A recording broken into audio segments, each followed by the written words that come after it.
நேயர்கள் அனைவருக்கும் நான் உங்கள் டாக்டர் கல்வடங்கம் சத்யநாராயண சர்மா பேசுகிறேன். இன்றைக்கி நம்ம ஒரு முக்கியமான பதிவை பார்க்க போகிறோம். சனிப்பெயர்ச்சி பலன்.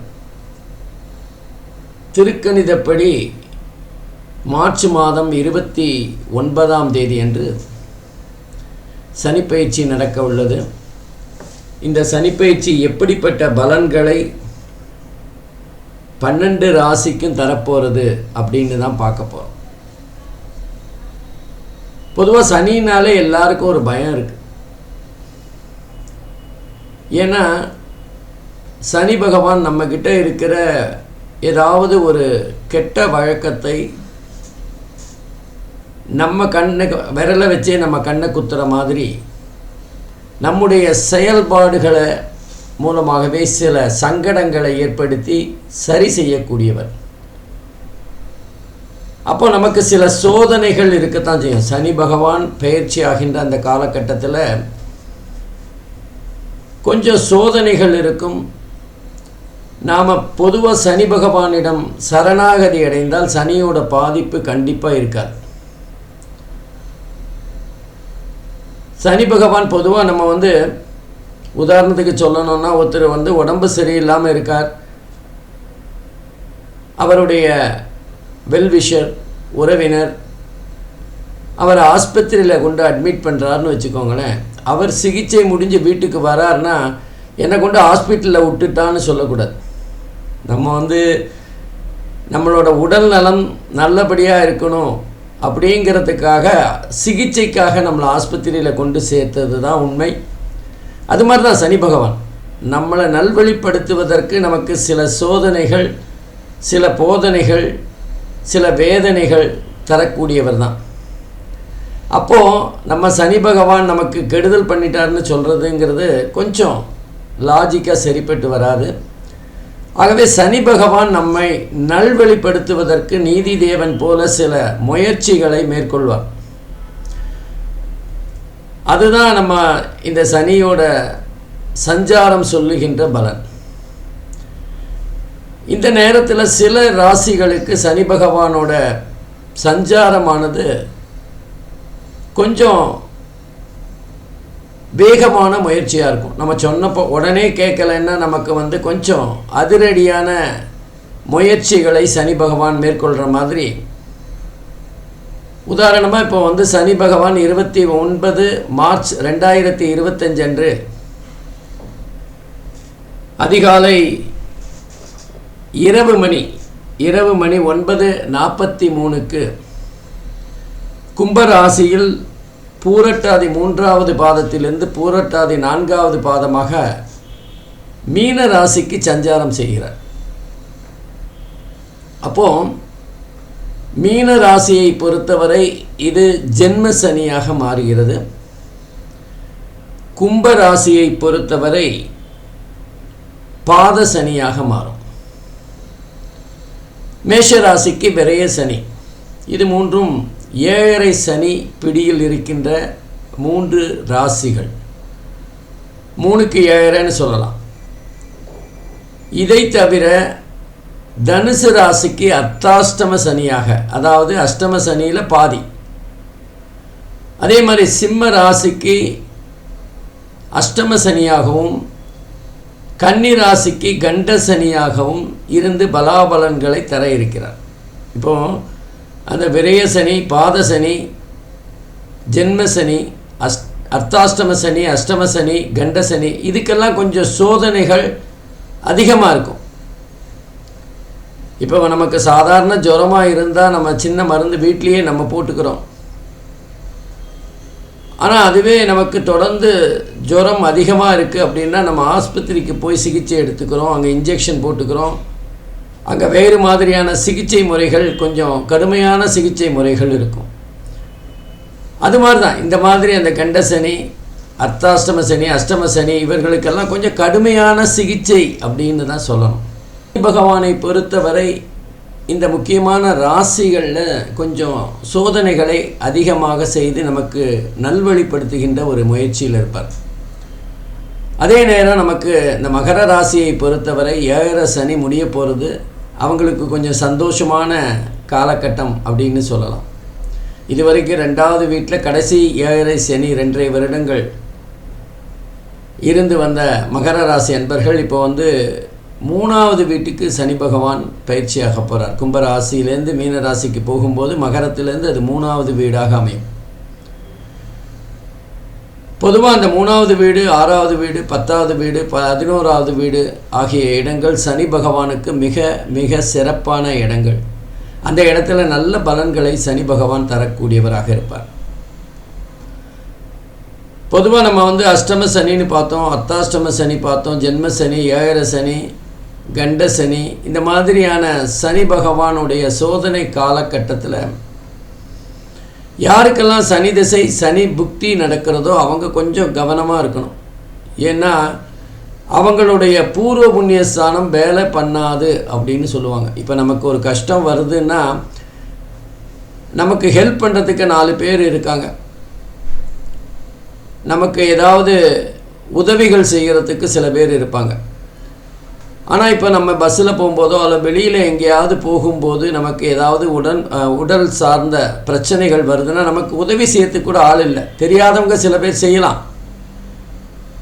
ஆனால் நமக்கு தெரிஞ்சவங்க செய்கிற மாதிரி நம்பி நம்ம போகக்கூடிய வாய்ப்புகள் இல்லை. அது மாதிரி தான் யாருக்கெல்லாம் இந்த சனி பகவானுடைய சோதனை கட்டத்தில் இருக்காங்களோ, அந்த ராசியில் இருக்கிறாங்களோ, அவங்களுக்கு சனி திசையோ சனி புக்தியோ வந்தால் அவங்களுடைய பூர்வ புண்ணியஸ்தானம் வேலை பண்ணாது. அவங்க போன ஜென்மத்தில் பண்ண நன்மைகள் கை கொடுக்காது. அவங்கள தூக்கி விடுறதுக்கான வாய்ப்புகள் குறைவு. அவங்க சோதனைகளை கொஞ்சம் கடுமையாக சந்திக்க வேண்டியிருக்கும். அவ்வளோதான். அதே நேரத்தில் சனி பகவானுடைய பார்வையானது 3, 7, 10 ஆகிய ராசிகளில் விழும். அப்போ மீன ராசியிலேருந்து சனி பகவானுடைய பார்வையானது ரிஷப ராசியிலும், கன்னி ராசியிலும், அதே மாதிரி தனுசு ராசியிலும் விழும். அப்போது இந்த 3 ராசிகளில் சனி பகவானுடைய பார்வை விழும்போது சனியோட பார்வை எந்த ராசியில் விழுதோ அந்த வீட்டுக்குரிய காரகத்துவம் பாழகும். அந்த வீட்டுக்குரிய காரகத்துவம் சற்று பாழடையக்கூடிய தன்மை இருக்கும். குரு பார்வை கோடி நன்மை தரும். ஆனால் சனி பார்வை அந்த அளவுக்கு நன்மைகளை தராது. அது சோதிக்கின்ற காலமாக இருக்கும். ஏற்கனவே தனுசு ராசிக்கு அர்த்தாஷ்டம சனி, கன்னி ராசிக்கு கண்டக சனி. அப்போது இந்த 2 ராசிகளும் மிகவும் கவனமாக இருக்க வேண்டிய காலகட்டமாக இருக்கும். இந்த 2 ராசிகளுக்குரிய ஜாதகர்கள் கொஞ்சம் கவனமாக இருக்கணும். சனி பகவானோட பரிகாரம் விநாயகரை வழிபடுறது, அதே மாதிரி ஆஞ்சநேயரை வழிபடுறது போன்ற விஷயங்கள் இருந்தாலும் நம்ம தப்பு செய்யாமல் இருந்தால் சனி பகவான் நம்மளை எதுவுமே பண்ணாது. நம்ம தவறு செய்யாமல் யாருக்கும் கெடுதி நினைக்காமல் இருந்தோம் என்றால் சனி பகவானுடைய சோதனை எந்த விதத்திலும் நம்மை பாதிக்காது. ஆகவே இந்த சனி பயிற்சி பலன்கள் 12 ராசிக்கும் எப்படி இருக்க போகிறது அப்படின்னு ஒவ்வொரு ராசியாக பார்க்கலாம்.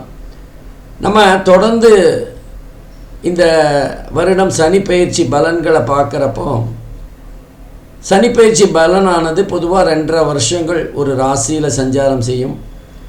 மொத்தம் 30 வருஷம் சனி பகவான் 12 ராசியும் சஞ்சாரம் செய்வதற்கு ஆகும். இந்த 12 ராசிகளுக்கும் சனி பகவான் சஞ்சாரம் செய்ய 30 வருடம் ஆகும். அதனால்தான் 30 வருடம் வாழ்ந்தாரும் இல்லை, 30 வருடம் தாழ்ந்தாரும் இல்லைன்னு சொல்லுவாங்க. அப்போ இந்த சனி பகவான் 30 வருடங்கள் சஞ்சாரம் செய்வது தான் வாழ்க்கையின் சுழற்சி அப்படின்னு எடுத்துக்கலாம். அதே மாதிரி அந்த 2.5 வருடங்கள் சனி பகவான் ஒரு ராசியில் சஞ்சாரம் செய்கின்ற போது அது அந்தந்த ராசிக்குரிய பலன்களை தரும். இந்த வருடம் பொதுவாக 2 வருடம் 2 மாதம் மட்டுமே மீன ராசியில் சஞ்சாரம் செய்ய போகிறார். அதுலேயும் அதிசாரம் இருக்குது, வக்கரம் இருக்குது. இந்த சனி பயிற்சியானது ஜூன் மாதம் 2027 வரை நடைபெற இருக்கின்றது. இந்த காலகட்டத்தில் ஒவ்வொரு ராசிக்கும் எப்படிப்பட்ட பலன்கள் இருக்கும் அப்படின்னு பார்க்கலாம். அது மட்டும் இல்லாமல் நமக்கு தொடர்ந்து குரு பயிற்சி, ராகு கேது பயிற்சி எல்லாமே இந்த வருடம் மே மாதம் காலவாக்கில் வர்றதுனால பிரத்யேகமாக சனி பயிற்சியை மாத்திரம் இப்போ பார்ப்போம். ஒவ்வொரு ராசியாக பார்க்கலாம் வாங்க. அன்பிற்கினிய தனுசு ராசி அன்பர்களே, இன்றைய தினம் சனி பயிற்சி தனுசு ராசி அன்பர்களுக்கு எப்படிப்பட்ட பலன்களை தரப்போகிறது அப்படின்னு தான் பார்க்க போகிறோம். தனுசு ராசியை பொறுத்தவரை சனி பகவான் 4வது வீட்டில் சஞ்சாரம் செய்கிறார். இதைத்தான் அர்த்தாஷ்டம சனி அப்படின்னு சொல்லுவோம். அர்த்தாஷ்டம சனி அப்படின்னா அஷ்டம சனியில் பாதி பலனை கொடுக்கக்கூடியது அர்த்தாஷ்டம சனி. அர்த்தாஷ்டம சனி மிகப்பெரிய நல்ல பலன் அப்படின்னு சொல்ல முடியாது. அதே நேரத்தில் அந்த சனி பகவான் தன்னுடைய 10வது பார்வையாக தனுசு ராசியை பார்க்குறார். சனி பார்க்கின்ற இடம் பாழ், சனி சஞ்சாரம் செய்கின்ற இடமும் அதே நேரத்தில் ஸ்தான பலம் பெறும். 2 விஷயத்தில் நம்ம தனுசு ராசிக்கு இப்போ கொஞ்சம் கேர்ஃபுல்லாக இருக்கணும். அர்த்தாஷ்டம சனி ஒன்று, சனியோட 10வது பார்வை தனுசு ராசியிலே வேறு. இது 2 மிக முக்கியமாக கவனிக்கப்பட வேண்டிய விஷயங்கள். பொதுவாக 4வது வீடு அப்படிங்கிறது வீடு, சொத்து, சுகம், தாயார், அதே மாதிரி வாகனம், வண்டி, சுகம் போன்ற விஷயங்களை சொல்லக்கூடியது. குறிப்பாக மாணவர்களுக்கு கல்லூரி வாழ்க்கை வரை 4வது வீடு பலமாக இருக்கணும். 2வது வீடு அடிப்படை கல்வினாலும் 4வது வீடு நல்லா இருந்தால் தான் கொஞ்சம் ஓரளவுக்கு நமக்கு நல்ல படிப்பு வரக்கூடிய வாய்ப்புகள்லாம் இருக்கும். அல்லது நம்ம சிரமப்படாமல் படிக்கின்ற ஒரு தன்மை இருக்கும். ஆனால் சனீஸ்வர பகவான் 4வது வீட்டில் இருக்கிறதுனால அந்த மாணவர்களுக்கு ஓரளவுக்கு சிரமப்படுகின்ற சூழ்நிலை இருக்கும். அதாவது மாணவர்கள் இப்போ அவர்களை ஒழுங்குபடுத்துகின்ற வகையிலே தொந்தரவை சனி பகவான் கொடுப்பார். நம்ம ஹோம்ஒர்க் பண்ணுறோம், எக்ஸாமுக்கு படிக்கிறோம், ஏதோ கிரிக்கெட்டு நம்ம பாட்டு ஹோம்ஒர்க் பண்ணிட்டோன்னு காட்டுற அந்த மாணவர்களுக்கு சோதனைகளை அதிகமாக தருவார். எக்ஸாம் டயத்தில் அவங்களால எக்ஸாம் எழுத முடியாத ஒரு சூழ்நிலை, உடல்நிலை பாதிக்கின்ற ஒரு சூழ்நிலை. அப்போது தினசரி நம்ம ஒழுக்கமாக படிச்சுட்டு வந்தால் அந்த சனியினால் ஏற்படுகின்ற சோதனைகள் குறையும். ஆகவே மாணவர்கள் கொஞ்சம் கவனமாக இருக்கணும். அதுவும் குறிப்பாக கல்லூரி வாழ்க்கைக்கு போகிற அல்லது +1 10th போன்ற படிப்பு படிக்கின்றவர்கள் கொஞ்சம் கவனமாக இருக்க வேண்டிய காலகட்டம். அதே நேரத்தில் தாயாருடைய உடல்நலம் சார்ந்த சில பிரச்சனைகள் வரலாம். அல்லது அவங்களுக்கு மருத்துவ செலவுக்காக பணம் செலவழிக்கின்ற ஒரு சூழ்நிலை ஏற்படலாம். அல்லது நம்ம ஆஸ்பத்திரிக்கும் வீட்டுக்கும் அலைகிறதுனால ஜாதகருடைய அலைச்சல் சுகஸ்தானத்தை பாதிக்கலாம். மனசு கொஞ்சம் அலைபாய்ந்து கொண்டிருக்கும். மனசு சம்பந்தப்பட்ட பிரச்சனைகள் இருக்கக்கூடிய காலகட்டம். குறிப்பாக இந்த நேரத்தில் ஜாதகர் வண்டி ஓட்டும்போது கொஞ்சம் கவனமாக வாகனங்களை ஓட்டும் போதோ அல்லது நம்ம நடந்தே போகிறோம்னாலும் தெருவில் கொஞ்சம் கேர்ஃபுல்லாக போகணும். ஏன்னா நம்ம நேர்மையாக நியாயமாக கரெக்டாக போனாலும் நம்முடைய நேரம் சரியில்லாத காரணத்தினால் ஏதாவது விபத்துக்கள் மூலமாக பிரச்சனைகள் வரக்கூடிய வாய்ப்புகள் அல்லது செலவுகள் வருகின்ற வாய்ப்புகள் இருக்கும். கொஞ்சம் கவனமாக இருக்கிறது நல்லது. அதே மாதிரி நம்ம வீடு வாங்குகிறோம், நிலம் வாங்குகிறோம், கொஞ்சம் நம்ம பத்திரங்களை கவனமாக பார்க்கணும்.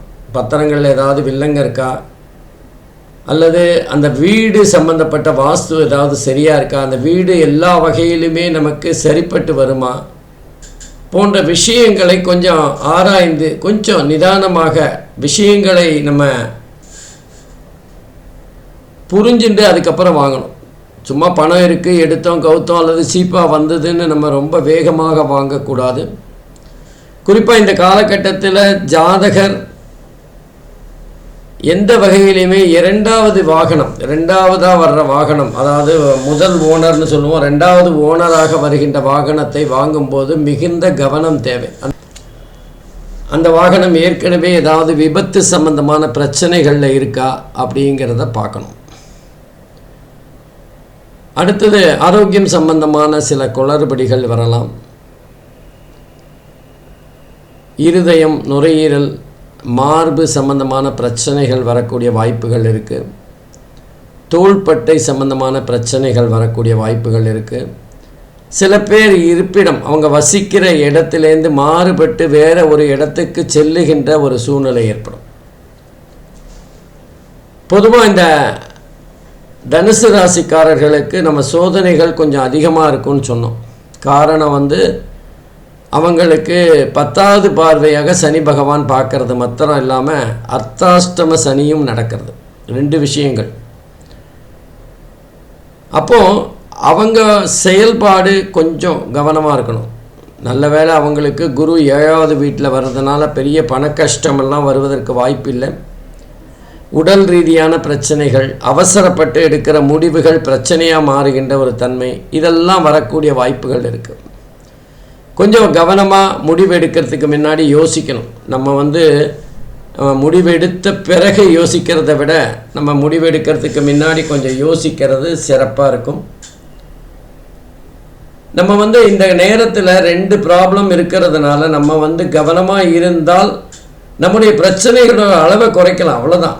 பிரச்சனைகளே இல்லாமல் எல்லாத்துலேயும் நம்ம வெளியில் வந்துட முடியும்னா கண்டிப்பாக இல்லை. ஏன்னா சனி பகவான் நம்மக்கிட்ட இருக்கிற ஏதோ ஒரு குணத்துக்காகத்தான் நம்மளை மாற்றுறதுக்கான முயற்சிகளில் தான் இந்த மாதிரி அர்த்தாஷ்டம சனி, அஷ்டம சனி எல்லாம் வருது. அப்போ என்ன குணம் நம்மக்கிட்ட அந்த மாதிரி இருக்குது? நம்ம பொதுவாகவே தனுசு ராசிக்காரர்கள் மற்றவங்களை எடுத்தெறிஞ்சு பேசிடுவாங்க, அல்லது அவங்க வார்த்தைகளை கொட்டும்போது அது மற்றவங்களோட மனசை பாதிக்கிற மாதிரி இருக்கும். அதில் கொஞ்சம் கவனம் செலுத்தணும். ஏன்னா தனுசு ராசிக்காரர்கள் நல்ல 4 பேருக்கு தாராளமாக உதவி செய்யக்கூடியவர்களாக இருந்தாலும் அவர்கள் வாயிலேருந்து வருகின்ற வார்த்தைகள் சில சமயங்களில் மற்றவங்க மனசை புண்படுத்தும். ஆகவே வாக்குஸ்தானம் அவங்க மிக கவனமாக இருக்கணும். ஏன்னா சனி பகவான் அவர்களை பொறுத்தவரை 2 மற்றும் 3வது வீட்டுக்கு ஆதிபத்தியம் பெறுகிறார். 2 மற்றும் 3னா 2 வாக்குஸ்தானம், தனஸ்தானம், குடும்பஸ்தானம். நம்ம யாருக்கிட்டையாவது பணம் கொடுத்துருக்கோம் அல்லது யாருக்காவது பண தேவைக்காக கடன் கொடுக்குறோன்னா கவனமாக இருக்கணும். அந்த பணம் திரும்பி வருமா, தேவைப்பட்ட போது நமக்கு திரும்ப கிடைக்குமா போன்ற விஷயங்களை மனசுக்குள்ளே போட்டு பார்த்துக்கணும். அதே மாதிரி குடும்பத்தில் ஏதாவது சின்ன சின்ன சச்சரவுகள், மன கஷ்டங்கள், கருத்து வேறுபாடுகள் வரக்கூடிய வாய்ப்புகள் இருக்குது. சனீஸ்வர பகவானுடைய பார்வையானது 1, 6, 10 ஆகிய இடங்களில் வருது. 1 அப்படிங்கிறது ஜென்ம சனி அப்படின்னு சொல்லலாம். தனுசு ராசிலேயே இந்த சனியோட பார்வை விழுறதுனால உடல் ரீதியான பிரச்சனைகள், ஏதாவது கால்வலி, கைவலி, மூட்டு வலி போன்றவைகள் வரக்கூடிய வாய்ப்புகள் இருக்குது. பொதுவாக கண்ணு சம்பந்தமான பிரச்சனைகளும் வரக்கூடிய வாய்ப்புகள் இருக்குது. அதே மாதிரி 6வது வீடு ருணருத்ர ரோகஸ்தானம்னு சொல்லலாம். நம்முடைய பகை, கடனை பற்றி சொல்லுகின்ற இடம், நோயை பற்றி சொல்லுகின்ற இடம். இதெல்லாம் நம்ம கவனமாக இருக்க வேண்டிய விஷயங்கள். தேவையில்லாமல் கடன் வாங்கிறது அல்லது கடன் விஷயத்தில் கொஞ்சம் அலட்சியமாக நமக்கு பணம் கொடுக்காமல் இருந்தால் அது வேறு விதமான பிரச்சனையாக மாறக்கூடிய வாய்ப்புகள் இருக்குது. இந்த நோய், கடன் எல்லாமே பார்த்திங்கன்னா கடைசியில் பகையில் போய் முடியும். நம்முடைய மனசு சரியில்லாமல், நோய், உடல் ரீதியாக பிரச்சனைகள் இருக்கும்போது நம்ம மற்றவங்களை ஏதாவது எடுத்தெறிஞ்சு பேசுகிறது அல்லது கடன் வாங்கிட்டு இப்போ தர முடியாதுன்னு சொல்கிறது போன்ற விஷயங்கள் பகைகளை உருவாக்கலாம். அது வம்பு வழக்கு போன்ற ஒவ்வொன்றா ஒவ்வொரு செயின் மாதிரி, சங்கிலி தொடர் மாதிரி ஒன்றொன்றா வரக்கூடிய வாய்ப்புகள் இருக்குது. கொஞ்சம் கவனமாக இருக்க வேண்டிய காலகட்டம். நம்ம இந்த நேரத்தில் தனுசு ராசிக்காரர்கள் பொறுமையாக 4 வார்த்தை பேசினாலும் மற்றவங்களை மதிக்கணும் அப்படிங்கிற எண்ணத்தில் பேசணும். அதுதான் மிக மிக முக்கியமானது. தனுசு ராசிக்காரர்களை பொறுத்தவரை அந்த நேரத்துக்கு வார்த்தைகளை கொட்டிட்டு அதுக்கப்புறம் மனசில் வருத்தப்படுகின்ற ஒரு சூழ்நிலை இருக்கும். ஆனால் அதுக்கப்புறம் வருத்தப்பட்டு நீங்கள் தனியாக மன்னிப்பு கேட்டால் கூட அதில் எந்த பிரச்சனையும் இருக்காது. அது ஒரு பெரிய மாற்றத்தையும் தராது. குறிப்பாக நம்ம வார்த்தைகளை பேசுவதற்கு முன்னால் 1 தடவைக்கு 2 தடவை யோசிக்கணும். அதுதான் கண்டிப்பாக தனுசு ராசி பொறுத்தவரை இந்த அர்த்தாஷ்டம சனியில் செய்ய வேண்டிய மிக மிக முக்கியமான ஒரு விஷயம். அடுத்தது பார்த்திங்கன்னா, சனீஸ்வரனோட பார்வை 10வது வீட்டில் விழுது. 10 அப்படிங்கிறது ஜீவனஸ்தானம். வேலை பார்க்குறவங்க அல்லது தொழில் வியாபாரம் செய்கிறவங்களுக்கு கொஞ்சம் மனசு ரீதியாக ஒரு அழுத்தம் இருக்கும். வேலையில் ஒரு அழுத்தம் இருக்கும். அது லாபமாக கூட இருக்கலாம், இல்லை நமக்கு வர வேண்டிய பணம் தாமதமாக வரலாம், இல்லை வேலையில் அதிகப்படியான வேலை இருக்கக்கூடிய வாய்ப்புகள் இருக்குது, அல்லது ஊழியர்கள் மூலமாக நமக்கு கடுமையான ஒத்துழைப்புகள் இல்லாத ஒரு சூழ்நிலை, ஊழியர்கள் பிரச்சனை, கூட்டாளிகள் பிரச்சனை, இந்த மாதிரி ஏதாவது ஒரு வகையில் நமக்கு வேலை சார்ந்த மன அழுத்தம் இருக்கக்கூடிய காலகட்டம் இது. அதனால் கவனமாக இருக்கணும். ஏற்கனவே சொன்ன மாதிரி அர்த்தாஷ்டம சனி மற்றும் சனியோட பார்வை இருக்கிறதுனால நம்முடைய செயல்பாடு, எண்ணம் போன்றவைகள் சுத்தமாக இருக்கணும், ஒழுக்கமாக இருக்கணும், நேர்மையாக இருக்கணும். மற்றவர்களை மதிக்கின்ற வகையில் இருந்ததுன்னா பெரிய பிரச்சனைகளை சந்திக்க வேண்டிய அவசியம் இருக்காது. அதே நேரத்தில் தசாபுக்தி அவர்களுடைய மற்ற கிரகங்களின் அமைப்புகள் இந்த பாதிப்புகளை வெகுவாக குறைத்து வரும். அதனால் கவலைப்பட வேண்டிய அவசியம் இல்லைனாலும், குரு 7வது வீட்டிலேருந்து நேர தனுசு லக்னத்தை பார்க்குறார். லக்னாதிபதியோட பார்வை இருக்கிறதுனால தனுசு ராசிக்காரர்கள் எப்போவுமே தைரியசாலிகள் அப்படின்னு சொல்லலாம். அதனால் கவலைப்பட வேண்டிய அவசியம் இல்லை. இருந்தாலும் கவனமாக இருக்கிறது, கஷ்டப்படாமல் தப்பிக்கலாம். அதுக்காக தான். நன்றி, வணக்கம், வாழ்க வளமுடன். ஸ்ரீ குபேரன் டிவியை பார்த்தமைக்கு நன்றிகள். மேலும் இது போன்ற தகவல்களை தெரிந்து கொள்ள ஸ்ரீ குபேரன் டிவியை சப்ஸ்கிரைப் செய்யுங்கள். மறக்காமல் பெல் ஐக்கானை கிளிக் செய்யுங்கள்.